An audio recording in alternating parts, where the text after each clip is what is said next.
बिस्मिल्लाहिर्रहमानिर्रहीम।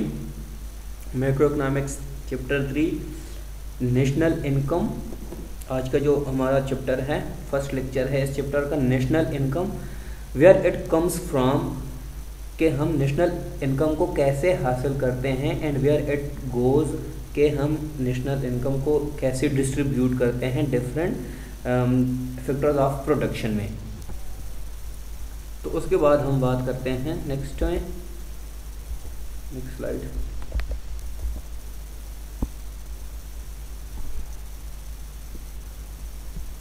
Lecture content हमारे कौन कौन से हैं।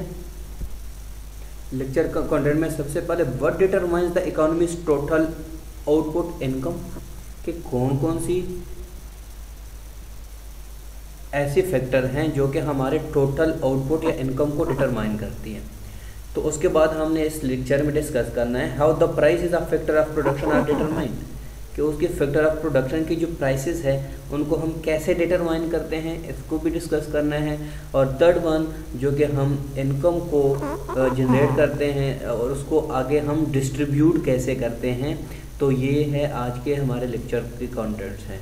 तो फर्स्ट ऑफ ऑल हम बात करते हैं very simple model, outline of model. तो इसमें हमने बात करनी है क्लोज्ड इकोनॉमी। क्लोज्ड इकोनॉमी हम पहले भी पढ़ चुके हैं। क्लोज्ड इकोनॉमी क्या होती है कि जिसमें एक कंट्री के इंटरनेशनल ट्रेडिंग नहीं होती, ठीक है, किसी और कंट्री के साथ इंटरनेशनल ट्रेडिंग नहीं होती। तो इस सिंपल मॉडल में हम सबसे पहले जब हम मॉडल की बात करते हैं तो हम सप्लाई साइड और डिमांड साइड की बात करते हैं। तो हमने इसकी जो सप्लाई साइड की हमने बात करनी है उसमें हमने factor market, supply, factor of supply, factor of demand and factor of price की हमने बात करनी है। तो सेकेंड वन उसके बाद हमने बात करनी है डिटर्मिनेशन ऑफ आउटपुट इनकम की, जो कि हम कवर करेंगे। और इसमें जो कुछ पार्ट है हम इस लेक्चर में कवर करेंगे और जो कुछ पार्ट रहता है उसको हमने नेक्स्ट लेक्चर में ही कवर करना है और इस चैप्टर को एंड करना है। तो उसके बाद हमने बात करनी है equilibrium of goods market and loanable fund market के बारे में हमने डिटेल से बात करनी है। अगर हम बात करें डिटर्मिनेशन ऑफ कंजम्पशन, इन्वेस्टमेंट और गवर्नमेंट स्पेंडिंग की, तो हमने जो प्रीवियस लेक्चर था इसमें हमने डिटेल से बात की थी। अब जो सिंपल इस मॉडल को हमने एक्सप्लेन करना है, वो हम आगे 1 बाय 1 देखते हैं। अब अगर हम बात करें कि किसी कंट्री में जो प्रोडक्शन होती है उसके लिए जो टूल्स वगैरह यूज़ किए जाते हैं या जो सोर्सेज वगैरह यूज़ किए जाते हैं जो इस प्रोडक्शन प्रोसेस में इन्वॉल्व होती हैं उसको कहते हैं factor of production. Factor of production में कौन कौन सी चीज़ें हैं? सबसे पहले हम बात करते हैं कि मतलब capital. Capital is the most important factor of production. Capital क्या होता है? Capital can be in the form of money, ठीक है। जैसे कि हम जो टूल्स यूज़ करते हैं प्रोडक्शन प्रोसेस में वो भी कैपिटल में ही आता है। और उसके बाद जो हम मशीन यूज़ करते हैं प्रोडक्शन प्रोसेस में और overall structure use in the production, तो ये हमारे किस में आते हैं? फैक्टर्स ऑफ प्रोडक्शन में आते हैं। कि फैक्टर ऑफ प्रोडक्शन का मतलब है कि हम जब कोई चीज़, कोई प्रोडक्ट प्रोड्यूस करते हैं तो इसके प्रोसेस में हम जितने भी टूल्स या मशीन यूज़ करते हैं तो फैक्टर ऑफ प्रोडक्शन के पार्ट्स होते हैं। उसके बाद हम बात करते हैं लेबर की। लेबर का तो बहुत ही सिंपल कंसेप्ट है कि labour the physical and mental efforts of worker, के उस प्रोडक्शन प्रोसेस में जो लेबर काम करते हैं, जिनको फिजिकली काम करते हैं या मेंटली उसके लिए क्या करते हैं, एक प्लानिंग करते हैं, तो वो क्या कहलाते हैं? सारे लेबर कहलाते हैं। तो ये क्या है? फैक्टर्स ऑफ प्रोडक्शन है। मतलब प्रोडक्शन प्रोसेस में जितने भी कैपिटल, टूल्स, मशीन्स या फिजिकल या मेंटल एफर्ट्स होती हैं तो ये क्या होते हैं? फैक्टर्स ऑफ प्रोडक्शन में ही आते हैं। अब फैक्टर ऑफ प्रोडक्शन के बाद जो इम्पॉर्टेंट इसमें है वो है हमारे पास the production function. Production function को हम कैसे डिनोट करते हैं? y is equal to function of किसके? के एंड एल, कैपिटल और लेबर के। तो प्रोडक्शन ऑफ फंक्शन है क्या? The production of function shows how much output, Y output कितना प्रोड्यूस करते हैं, the economy can produce from K units of capital, कि कैपिटल के कितने यूज़ करते हैं यूनिट को, and L unit of labour, L denoted के हम कितने कैपिटल को यूज़ करते हैं के और कितना लेबर को यूज़ करते हैं यूनिट को, और उसमें से हम कितनी प्रोडक्शन करते हैं, तो इसके कहते हैं द प्रोडक्शन फंक्शन, जो कि यहाँ पे denoted by y is equal to F function of capital and labour. तो हम जितने कैपिटल को और लेबर को यूज़ करते हैं, ठीक है, प्रोडक्शन में, तो वो हमारे पास क्या है, द प्रोडक्शन फंक्शन। इसका the production function reflects the economy level of technology, और इसमें हम क्या करते हैं, डिफरेंट लेवल ऑफ टेक्नोलॉजी को यूज़ करते हैं, कैपिटल को या लेबर को, तो इस वजह से क्या कहते हैं, the reflect the economy level of technology. उसके बाद हम बात करते हैं रिटर्न टू स्केल। हमारे पास इंक्रीजिंग रिटर्न टू स्केल होते हैं और डिक्रीजिंग होता है, और कांस्टेंट रिटर्न टू स्केल कहते हैं, जो कि हमने नेक्स्ट स्लाइड में डिस्कस करना है। अब हमने बात करनी है return to scale. Return to scale में देखिए, इनिशियली देखिए y1 is equal to F function of k1 into L1। इसका मतलब ये है कि हम 1 यूनिट ऑफ कैपिटल को यूज़ करते हैं और 1 यूनिट ऑफ लेबर को यूज़ करते हैं, तो हमारे पास क्या आ जाता है, 1 यूनिट ऑफ प्रोडक्शन आता है। सिंपली क्या मतलब है कि function of 1 unit of capital और 1 यूनिट ऑफ लेबर को यूज़ करते हैं, तो उसकी पहले में प्रोडक्शन जो होती है 1 यूनिट ऑफ प्रोडक्शन होती है। तो उसके बाद अगर हम बात करें scale all input by the same factor z, तो फिर क्या होता है, इसमें डिटेल से देखते हैं। हम सेम फैक्टर z की बात करते हैं कि हम एक सेम फैक्टर को लेट सपोज करते हैं, वो जो कि z है, कि कैपिटल हमने सपोज किया ZK1 and labour equal ZL1। तो इस z के जो हम फैक्टर हमने सपोज किया है, जो कि सेम फैक्टर है दोनों साइड पे इनपुट्स को, तो जिसको हम सपोज करते हैं 1.25, then all inputs are increase by 25%। तो जितने इनपुट्स है वो 25% इंक्रीज होंगे। तो ऑन द अदर हैंड क्या होगा, what happens two output y2 का क्या होगा, तो इसके बारे में बात, जैसे कि हमने ऊपर बात की है कि z फैक्टर को हमने कांस्टेंट लिया हुआ है, ठीक है, जो कि हमारे कैपिटल और लेबर को जो है यूनिट को हम इस्तेमाल करते हैं, तो z फैक्टर दोनों में क्या है, कांस्टेंट लिया हुआ है। तो अगर कांस्टेंट है z फैक्टर, तो हमारे आउटपुट पे इसका क्या असर होता है, तो इसका जो फंक्शन बनता है function of capital and labour का, तो देखते हैं फर्स्ट वन क्या है, if constant returns to scale. अगर ये कांस्टेंट रिटर्न टू स्केल जो है, लेट सपोज इसकी वैल्यू यहाँ पे बात की गई 25% increase in capital and labour, तो इसके आउटपुट भी अगर y जो है आउटपुट वो भी 25% ही इंक्रीज कर जाए, तो हम कहेंगे कि ये क्या है, कांस्टेंट रिटर्न टू स्केल है। ऑन द अदर हैंड अगर y2 जो है वो ग्रेटर देन हो किस चीज़ से, आपके ZY1 से, मतलब ये इंक्रीज कर गए हैं, ठीक है, 25% से आपका जो आउटपुट है वो इंक्रीज कर जाए, तो फिर क्या है, इंक्रीजिंग रिटर्न टू स्केल है। तो इसका उल्टा क्या होगा, इसका उलट होगा डिक्रीजिंग रिटर्न टू स्केल, ठीक है। अगर उसका आउटपुट जो है वो डिक्रीज कर जाए, लेट सपोज यहाँ पे 25% की हमने एग्जांपल दी है, अगर वो आउटपुट 25 से कम हो कर दे, ठीक है, तो फिर वो क्या होगा, डिक्रीजिंग रिटर्न टू स्केल कहलाए। ये 3 टाइप की रिटर्न टू स्केल हमने डिस्कस कर ली। अब आपके लिए एक क्वेश्चन है कि आपने इसको फाइंड करना है, डिटरमिन रिटर्न टू स्केल।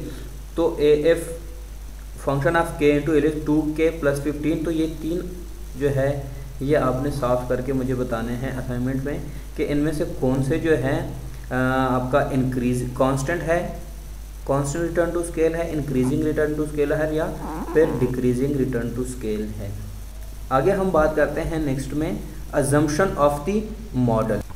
देखिए, जब भी हम किसी मॉडल की बात करते हैं तो इसमें हम कुछ अजम्पशन लेते हैं। यहाँ पे जैसे प्रोडक्शन फंक्शन है उसमें हमने कुछ अजम्पशन लेनी है। ये फर्स्ट अजम्पशन क्या है कि टेक्नोलॉजी इज फिक्स्ड, ठीक है।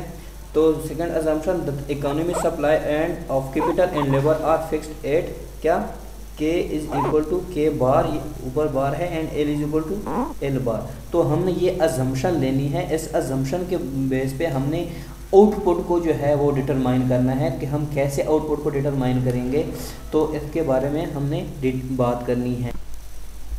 तो डिटरमाइनिंग GDP, यहाँ पे output is determined by the fixed factor supply and the fixed state of technology. तो फिर हम इसके फंक्शन को कैसे लिखेंगे, देखिए y bar is equal to F K bar and L bar, जो कि डिनोट करता है आपके K बार किस चीज़ को डिनोट करता है, factor supply and fix state of technology. जो K है वो है टेक्नोलॉजी के लिए, और लेबर जो है फैक्टर सप्लाई और के लिए डिटरमाइंगे। तो इस तरीके से हमने जो है फंक्शंस ऑफ उसके डिनोट करने हैं, फंक्शन ऑफ प्रोडक्शन के। तो आगे हम बात करते हैं इसके बाद the distribution of national income. अगर हम नेशनल इनकम को कैसे डिस्ट्रीब्यूट करते हैं, तो सबसे पहले हम क्या करते हैं, डिटरमाइन बाय फैक्टर प्राइसेस। हम इसको क्या करते हैं, नेशनल इनकम को डिटरमाइन करते हैं फैक्टर प्राइसेस। और तो फैक्टर प्राइसेस क्या है, the prices per unit that firm pay for the factor of production. तो इसको क्या कहते हैं, फैक्टर प्राइसेस कहते हैं। जैसे कि लेबर जो है उसको हम क्या पे करते हैं, the ways is the price of labour. Labour जो है उसको वेजेस देते हैं, ठीक है। तो वेज क्या है, ये प्राइस ऑफ लेबर है। इसी तरह जो है अगर कैपिटल की बात करें, the rental rate is the price of के।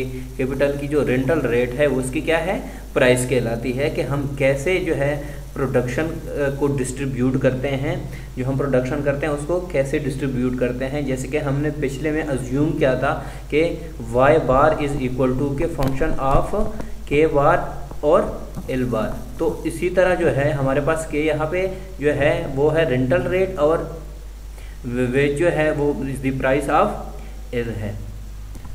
उसके बाद यहाँ पे नेक्स्ट में कुछ नोटेशन गिवन है। जब भी हम मैक्रो इकोनॉमिक्स में इस चैप्टर में या आगे चैप्टर में हम बात करेंगे, तो जहाँ पे हमें नज़र आएगा कि कैपिटल W है तो ये किस चीज़ को डिनोट करता है, नॉमिनल वेजेस को, और R जो है नॉमिनल रेंटल वेज, और इसी तरह P जो है डिनोट करता है प्राइस ऑफ आउटपुट को। इसी तरह WP real wages measures the total output, and इसी तरह R/P रियल रेंटल रेट को क्या करेंगे, डिनोट करेंगे। तो इसी तरह जब हम हमारे पास इसी तरह की ये नोटेशन आ जाती हैं तो हमें पता होना चाहिए कि ये कौन किस किस चीज़ को रिप्रेजेंट करती हैं। तो आगे हम बात करते हैं। तो अब हम आते हैं how factor prices are determined. पिछले स्लाइड्स में हमने बात की है फैक्टर प्राइसेस को, कि हम फैक्टर प्राइसेस को जो क्या करते हैं, डिटरमाइन करते हैं। लेकिन अब फैक्टर प्राइस को हम कैसे डिटरमाइन करते हैं, ठीक है। तो ये हमें पता है कि फैक्टर प्राइसेस को है हमारे पास प्रोडक्शन प्रोसेस में दो की तरह के होते हैं, एक सप्लाई और डिमांड। अब हमने बात की है सप्लाई ऑफ ईच फैक्टर, जो है हमने बात की है कि हमने पिछले उसमें बात की कि सप्लाई जो है each factor is fixed, y bar is equal to K bar और function of K bar and L bar, ठीक है। तो ये हमने सप्लाई साइड की बात की है, जैसे कि पहले पिछले स्लाइड में हमने बात की। और अब हम बात करेंगे व्हाट अबाउट डिमांड। तो अब हम डिमांड को जो है इसके बारे में क्या होगा, तो इसके लिए है हम सबसे पहले जो बेसिक आइडिया है उसको देखते हैं डिमांड फॉर लेबर की। देखें अगर बात करें यहाँ डिमांड फॉर लेबर में हम बात करते हैं कि अज्यूम मार्केट और कम्पिटिटिव के जितने भी फर्म्स होते हैं वो आपस में कम्पिटिटिव होते हैं, और हर फर्म जो है वो अच्छा हम बात करते हैं डिमांड फॉर लेबर की कि अज्यूम मार्केट और कम्पिटिटिव जितनी भी फर्म्स होती है मार्केट में वो आपस में क्या कंपटीशन में होती है, कम्पिटिटिव होती है। तो हर फर्म्स के जो है उनके प्राइसेस गिवन होते हैं, WR&P जो है एज गिवन। तो इसका मतलब ये है कि इसका बेसिक आइडिया क्या हो गया कि फर्म्स जो है उस तक labour demand of labour for labour की बात कर रहे हैं कि फर्म जो है उस वक्त तक लेबर को हायर करती है कि जब तक उनकी जो कॉस्ट है वो एक्सीड ना कर जाए बेनिफिट से। जब तक उनकी कॉस्ट कम होती है, उनके बेनिफिट्स ज़्यादा होते हैं, तो तब तक वो अपने लेबर को हायर करते हैं। अगर कॉस्ट इंक्रीज कर जाती है, ठीक है, तो फिर वो क्या करते हैं, लेबर को उसके बाद हायर नहीं करते। तो इसका मतलब यह है कि what is cost in the production. Cost is the production of is the price of real veg, जो रियल वेज है, ठीक है, उसको हम कॉस्ट कहेंगे इन दी प्रोडक्शन प्रोसेस में। तो सेकेंड वन है बेनिफिट। तो बेनिफिट हमारे पास क्या है, मार्जिनल प्रोडक्ट ऑफ लेबर। तो इसका मतलब ये है कि फर्म जो है तब तक जो है वो कैपिटल को या लेबर को हायर करती रहेगी, ठीक है, कि जब तक उनकी प्राइसेस जो है, तो इसका मतलब है कि फर्म जो है तब तक अपने कैपिटल को यूज़ करेगी, हायर करेगी, जब तक उनके मार्जिनल प्रोडक्ट जो मार्जिनल प्राइस है वो इक्वल ना हो उसके बेनिफिट के। तो इसका मतलब हुआ कि मार्जिनल प्रोडक्ट की अगर बात है तो W इज इक्वल टू, इसकी हमने बात की है MPL। सिमिलरली द प्राइस जो है, दूसरी कैपिटल की बात करें तब तक हायर करेंगे कैपिटल को जब तक उसकी जो है मार्जिनल प्राइस ऑफ कैपिटल के इक्वल ना हो जाए, तब तक वो अपने कैपिटल को क्या करेंगे, हायर करेंगे, तो लेबर को हायर करेंगे। तो इसका मतलब है ये जो मार्जिनल प्राइस ऑफ लेबर है ये है बेनिफिट, और ये जो हमारे पास W है तो ये है हमारे पास कॉस्ट ऑफ रियल वेजेस। तो हमने यहाँ पे बात की है मार्जिनल प्रोडक्ट ऑफ लेबर। तो ये मार्जिनल प्रोडक्ट ऑफ लेबर है क्या, तो इसके बारे में हम बात करते हैं नेक्स्ट स्लाइड में यहाँ पे कि मार्जिनल प्रोडक्ट ऑफ लेबर है। तो इसकी डेफिनेशन देखें, the extra output that firm can produce using an additional unit of labour. के देखें पहले जो थे उनके जो है लेबर कम थे और उनके जो है आउटपुट भी कम था, लेकिन यहाँ पे उन्होंने और जो लेबर को इंक्रीज कर दिया है, तो लेबर को इंक्रीज करने से कितना जो है आउटपुट इंक्रीज हो गया, तो उसको क्या कहते हैं, marginal product of labour. Let suppose यहाँ पे एक एग्जांपल लेते हैं कि लेबर जो है वो 10 है, 10 लेबर है, ठीक है, तो आउटपुट वो कितना प्रोड्यूस करते हैं, let suppose 100 units of output produce करते हैं।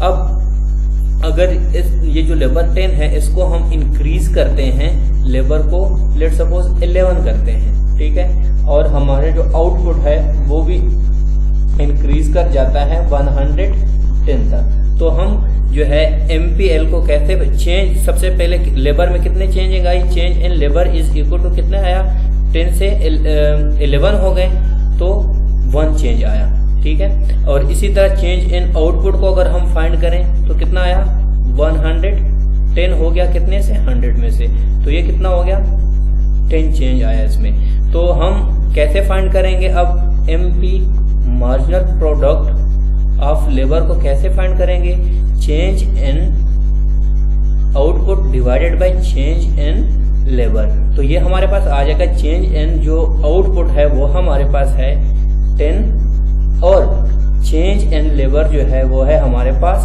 1, तो हमारे पास MPL जो है मार्जिनल प्रोडक्ट ऑफ लेबर जो है वो 10 ही आ जाएगा।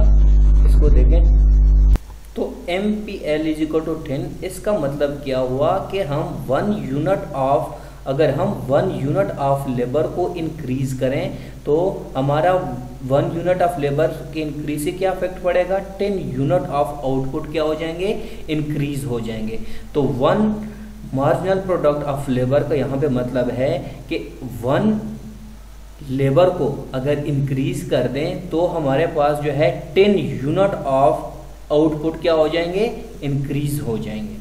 तो मार्जिनल प्रोडक्ट ऑफ लेबर क्या हो गया कि एक एडिशनल लेबर को जो हमने ऐड किया है, इंक्रीज किया है, तो इस एडिशनल लेबर की वजह से जितना डिफरेंस आया, जितना इंक्रीज कर गया है, ठीक है, आउटपुट, तो उसको क्या कहते हैं, मार्जिनल प्रोडक्ट ऑफ लेबर। कि एक लेबर की वजह से, एक यूनिट ऑफ लेबर की वजह से हमारे प्रोडक्शन में कितनी चेंजिंग आई है, तो इसको कहते हैं मार्जिनल प्रोडक्ट ऑफ लेबर।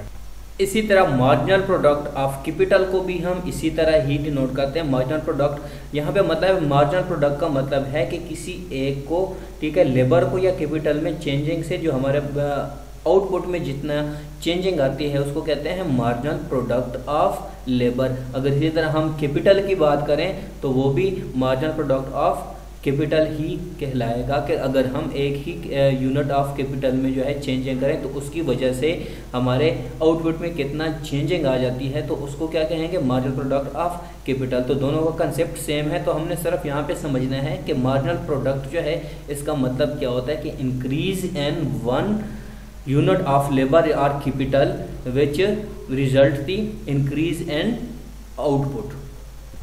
तो इस कंसेप्ट को फर्दर समझने के लिए यहाँ पे एक एग्जांपल है कि यहाँ पे L गिवन है, L is the unit of L is the number of unit which is used in the production process, और Y हमारे पास क्या है, Y हमारे पास है आउटपुट है। तो इस क्वेश्चन में ये हमारे पास गिवन है यूनिट और आउटपुट भी हमारे पास गिवन है। तो हमने क्या फाइंड करना है, determine MPL at each value of L। हमने जो है मार्जिनल प्रोडक्ट ऑफ लेबर को फाइंड करना है और ग्राफ द प्रोडक्शन फंक्शन, उसके बाद graph of the production function को जो है हमने ड्रा करना है। उसके बाद थर्ड वन क्या है, graph the MPL curve with MPL on the क्या करना है, vertical axis and L on the horizontal axis पे हमने लेना है। तो इसको हमने क्या करना है, वन बाय वन इसको अब सॉल्व करते हैं और समझते हैं। और इसमें हमने अज्यूम करना है कि कैपिटल क्या है, फिक्स्ड है, जो कि गिवन नहीं है, तो हमने कैपिटल को यहाँ पे फिक्स्ड ही अज्यूम करना है। तो सबसे पहले हम देखते हैं MPL ज़ीरो का, तो ज़ीरो पे देखें तो दोनों की वैल्यू ज़ीरो है, तो MPL जो है क्या आ जाएगा, सिंपल यहाँ पे ज़ीरो ही आएगा। अगर हम देखते हैं MPL1 को, अगर हम फाइंड करें MPL1 को, तो इसका फॉर्मूला हमने पहले भी पढ़ चुके हैं कि change in Y divided by change in labour. Change in Y जो है डिनोट करता है आपके आउटपुट को, और चेंज इन L जो है डिनोट करता है नंबर ऑफ यूनिट जो आपने जितने चेंज किए हैं। तो देखिए अब हम इस 1 का फाइंड करेंगे तो हम क्या लिखेंगे, MPL1। तो चेंज इन Y अगर देखें तो 10 माइनस 0 कितना आ जाएगा हमारे पास, 10 ही आ जाएगा, डिवाइडेड बाय लेबर कर देके 1 माइनस 0 कितना आ जाएगा, 1। ये जो डेल्टा है डिनोट करता है चेंज को, कि चेंज इन Y कितना डिफरेंस है। तो 10 डिवाइडेड बाय 1 हमारे पास आ जाएगा 10। तो इसका मतलब है हमारे पास MPL जो है 1 का क्या आ गया, 10 आ गया। इसी तरह MPL2 अगर दूसरे की हम बात करें, जब यूनिट 2 हो जाते हैं तो MPL2 हम कैसे फाइंड करेंगे, वो भी इसी फॉर्मूले से, चेंज इन Y। दूसरे में देखें चेंज इन Y कितना है, 19 माइनस 10 जो है 9 है, और चेंज इन L जो है 2 माइनस 1 1 ही है। तो 9 divided by 1 is equal to 1। इसी तरह थर्ड वन में देखें 27 माइनस 19 देखें तो हमारे पास 8 आता है। तो अगर इस साइड पे अगर देखें नंबर जो चेंजिंग होती है वो 1 ही है, तो नीचे जब 1 आता है, ठीक है, तो उससे कोई फर्क नहीं पड़ता नंबर में। तो हम डायरेक्टली क्या करेंगे, 27 माइनस 19 8 गिवन है हमारे पास। तो MPL5 हमारे पास क्या आ जाएगा, 40 माइनस 34 इज इक्वल टू 6। तो सॉरी अगर MPL5 की बात करें तो 45 माइनस 40 इज इक्वल टू 5। इसी तरह 7 की बात करें या फिर लेकिन 9 की बात करते हैं, 54 minus 52 is equal to 2। 2 by 1 is equal to 2 ही आता है, इस वजह से यहाँ पे हमारे पास क्या आएगा, 2 आ जाएगा। तो ये हमने फाइंड कर दिया है MPL, marginal product of labour को हमने फाइंड किया है, ठीक है। तो इसी तरह अब हम बात करते हैं ग्राफ दी प्रोडक्शन फंक्शन की, और फिर graph the marginal MPL curve with MPL on the vertical axis, और इसके जो हमारे पास डेटा गिवन है इसको हम फाइंड करते हैं। आई होप ये फार्मूला बहुत इजी है, ठीक है, आप कैलकुलेट कर लेंगे। अब देख रहे हैं ग्राफ दी प्रोडक्शन फंक्शन, जो हमारे पास प्रोडक्शन फंक्शन है ये वाला फर्स्ट वाला, तो इसको हम पहले एक्सप्लेन करते हैं। देखें हमारे पास सबसे पहले हम प्रोडक्शन को देखेंगे, तो हमारे पास प्रोडक्शन फंक्शन हमारे पास आ जाता है y is equal to function of किस चीज़ का, कैपिटल, जो कि हमारे पास फिक्स्ड है, और लेबर। तो हमने यहाँ पे सिर्फ लेबर को करना है। फिक्स्ड हमारे पास क्या है, कैपिटल हमारे पास क्या है, फिक्स्ड है। तो देखते हैं फर्स्ट वन, इससे पहले वाले लेक्चर में देखिए स्लाइड में, सॉरी, लेबर हमारे पास 0 है और प्रोडक्शन भी 0 है, तो हमारे पास क्या होगा 0 और 0 को, तो ये वाला पॉइंट आ जाएगा। इसको आप कोई भी नाम दे सकते हैं, लेट सपोज इसको ए नाम दे सकते हैं, इसको ए दे दें। और इसी तरह फिर देखें यहाँ पे आपके पास है लेबर जो है 1 है और उसके अगेंस्ट जो है आउटपुट क्या है 10 है। तो इसको हम कैसे डिनोट करेंगे, लेबर 1 है और आउटपुट क्या है 10 है, तो हमारे पास ये यहाँ पे दोनों मिलते हैं, तो ये निशान आ जाएगा यहाँ पे। तो इसको क्या कहते हैं, इसको बी का नाम देते हैं। देखो आपके जो है हॉरिजॉन्टल साइड पे लेबर है और वर्टिकल साइड पे आउटपुट है।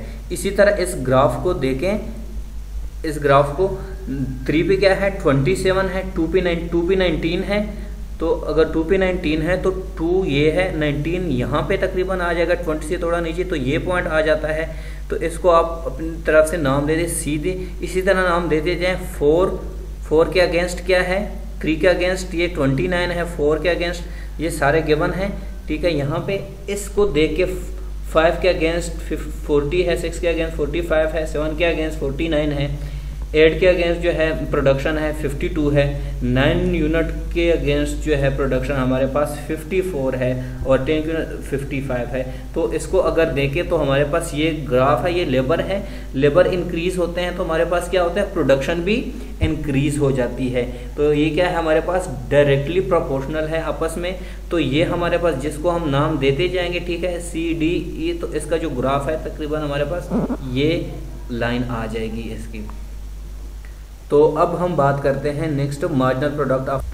अब जो थर्ड वन है हमारा graph the MPL curve with MPL on the vertical axis पे हमने लेबर को लेना है और हॉरिजॉन्टल एक्सिस पे हमने जो है अपने MPL को लेना है। तो सबसे पहले इसको देखो 19 - 7 ये 8 आ गया, 37 - 9 जो है सॉरी 34 - 27 ये हमारे पास आ जाएगा 7 और ये आ जाएगा हमारे पास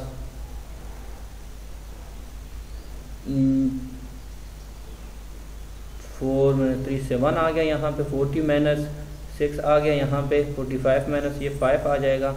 इसी तरह इसको हम देखते हैं आगे तक, ये 55 - 4 ये 1, 54 - 52 2, 52 - ये 3 आ जाएगा, 49 - ये 4 आ जाएगा। इसी तरह इसको जो है अब हम MPL का ग्राफ बनाते हैं, last one marginal product of labour का ग्राफ बनाते हैं।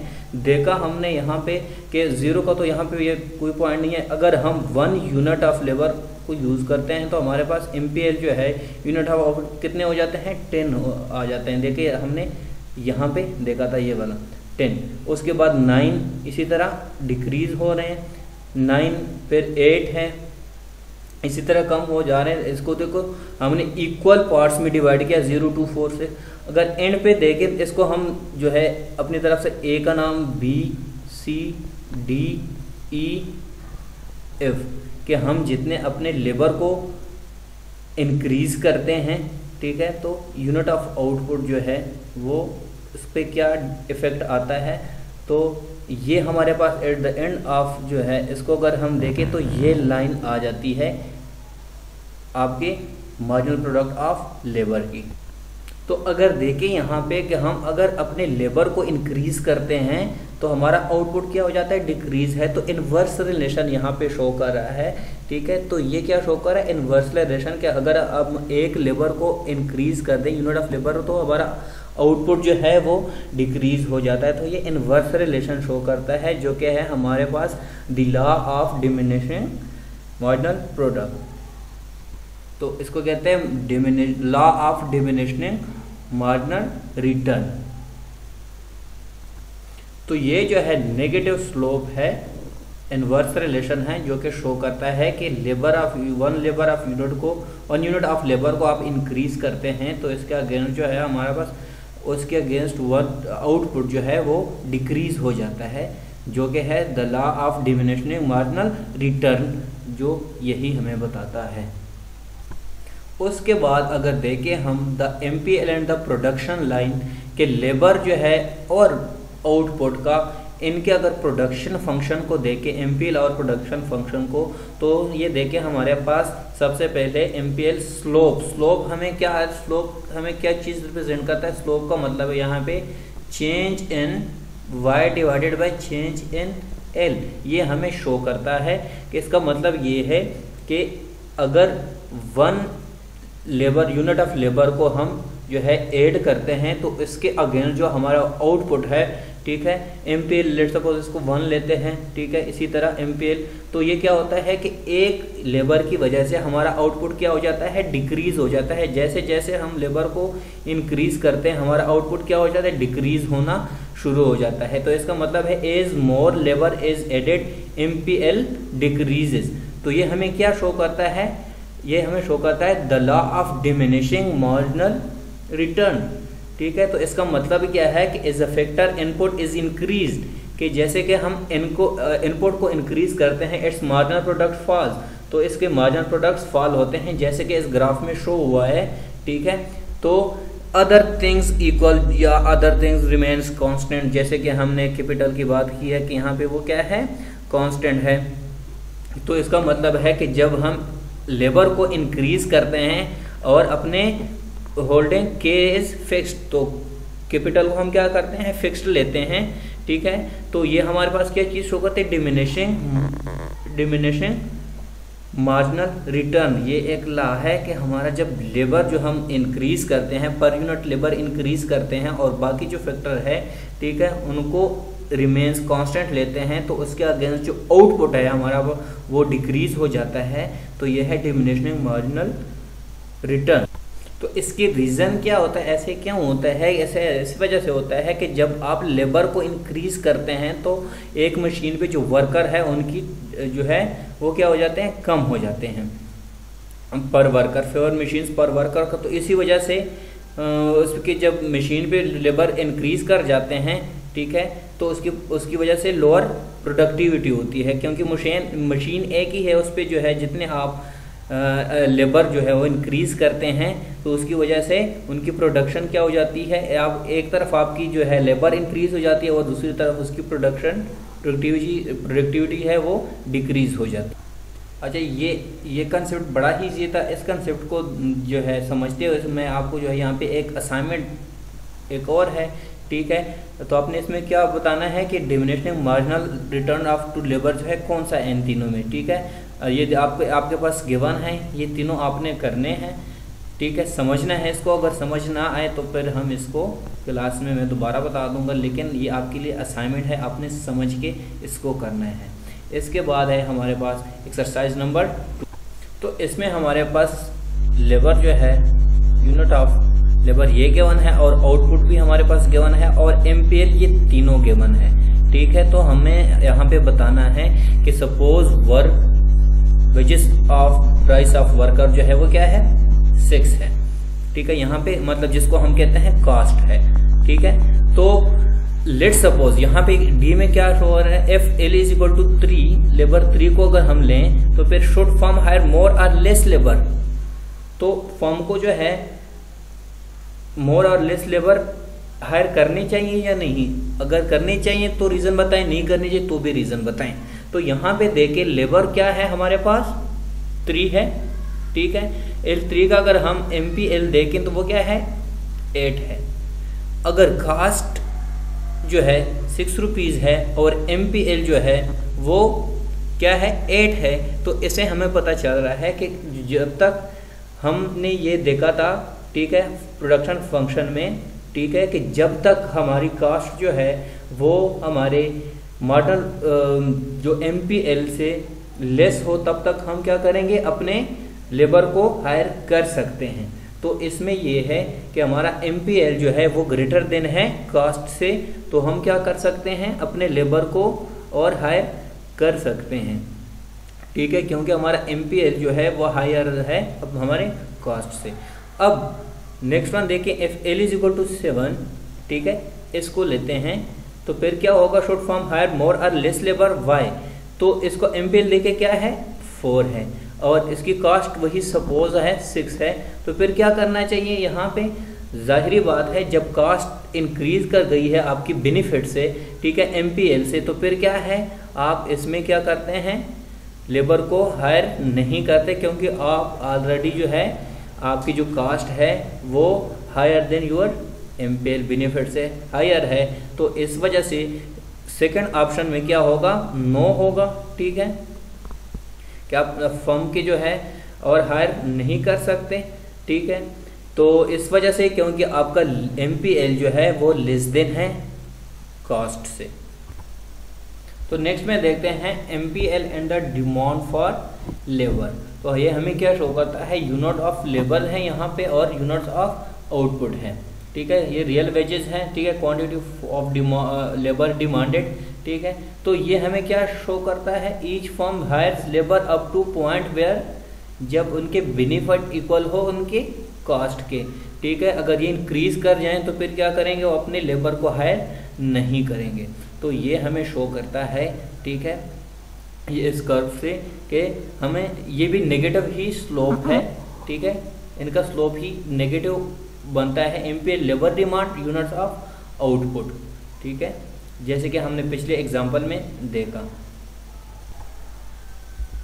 उसके बाद डिटरमाइन द रेंटल रेट। ठीक है, जैसे कि हमने देखा वी हैव सीन दैट, ठीक है, MPL is equal to cost of. तो इन सारी चीज़ों को हमने देख लिया, हमने प्रूफ भी कर लिया। The same logic is shown that MPK is equal to, ये भी किसके लिए है, मार्जिनल प्रोडक्टिविटी ऑफ कैपिटल के लिए भी इसी तरह ही है जैसे कि हमने ये शो किया। ये तो ये भी सेम इसी तरह ही है। ठीक है, डिमिनिशिंग रिटर्न टू कैपिटल, जैसे कि लॉ ऑफ डिमिनिशन, जैसे कि पिछले हमने देखा diminishing return to capital, diminishing return to labour की हमने बात की, तो वो भी इसी तरह ही इसका भी क्या स्लोप ही इसी तरह नेगेटिव ही आएगा। ठीक है, और उसके बाद जो है the MPK curve is the firm's demand curve for renting capital, जिसकी हमने बात की। Firm maximise profit by choosing K such that MPK is equal to R और पी। तो इसका भी मतलब यही है कि फर्म जो है मैक्सिमाइज प्रॉफिट कब तक, जब तक उनके जो है एमपीके इक्वल टू मार्जिनल प्राइस जो है ऑफ रेंटल, तो जब तक उनके रेंटल प्राइस की इक्वल ना आ जाए। ठीक है, मतलब जो बेनिफिट है वो कॉस्ट की इक्वल अगर आ जाए तब तक वो प्रॉफिट को मैक्सिमाइज कर सकते हैं। उसके बाद वो अपने लेबर को या कैपिटल को क्या करेंगे, स्टॉप करेंगे या कम करेंगे। उसके बाद है the new classical theory of distribution. ये भी यही शो करता है कि हर फैक्टर ऑफ प्रोडक्शन को उतना ही पे करता है, इनपुट पे करता है जितना उसका क्या हो, मार्जिनल प्रोडक्ट हो। देखो यहाँ पे बताते हैं state that each factor input is paid it's marginal product accepted by most economist. इसी वजह से जितने भी इकोनॉमिस्ट है वो इसको क्या करते हैं, एक्सेप्ट कर। उसके बाद हम बात करते हैं हाउ इनकम इज डिस्ट्रीब्यूटेड। देखें टोटल इनकम ऑफ लेबर, देखें W/2 और L bar MPL multiply by L बार। अगर दोनों साइड को हम L बार से डिवाइड करें तो हमारे पास इसका कोई जो है फर्क नहीं पड़ेगा। ठीक है, तो देखें इसी तरह हम टोटल कैपिटल ऑफ इनकम को भी फाइंड करेंगे। जब ये हमारे पास दोनों चीज़ें आ जाएंगी तो फिर हम क्या करेंगे, a production factor has constant return to scale then, तो फिर क्या होगा, तो हमारे पास नेशनल इनकम जो है वो किसकी इक्वल होगी, अगर ये कांस्टेंट हो तो labour income plus capital income की इक्वल ही आ जाएगी। ठीक है, तो national income is equal to labour income plus capital income.